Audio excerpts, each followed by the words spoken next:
রাসূলুল্লাহ সাল্লাল্লাহু আলাইহি সাল্লাম এই যুদ্ধবন্দী নারীকে যাওয়ার জন্য পাথেও দিয়েছেন, নিজের চাদর মুবারক খুলে বলছেন, যাও সাফওয়ানা তোমার ভাইয়ের কাছে চলে যাও। আজকে দেখেন পশ্চিম আমাদেরকে জীবন ব্যবস্থা দেয়, এই জীবন ব্যবস্থা আমাদের বোন আফিয়া সিদ্দিকীকে কত হাজারবার ধর্ষণ করে। এই তো পশ্চিমের জীবন ব্যবস্থা।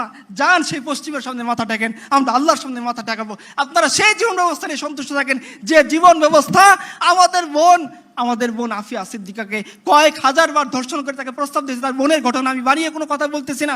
তাকে বলা হয়েছে যে তোমাকে ছেড়ে দেব, যাও কুরআনের সামনে পা দিয়ে যাও। আফিয়া বলছেন যে না, আমি এটা করতে পারবো না। তো আফিয়া, তার বোন বলতেছিল যে আফিয়ার তার স্বপ্নের মধ্যে রাসূলুল্লাহ সাল্লাল্লাহু আলাইহি সাল্লাম আসছেন, এসে জিজ্ঞাসা করতেছেন, আল্লাহ রাসূলকে জিজ্ঞাসা করছেন, আফিয়া ইয়া রাসূলুল্লাহ, আমার এই ইমতিহান, এই পরীক্ষা কবে শেষ হবে?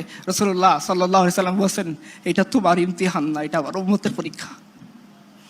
सितारों से आगे जहान और भी है, अभी इश्क के इम्तिहान और भी है, शाहीन है तू परवेज से काम तेरा, तेरे सामने आसमां और भी है।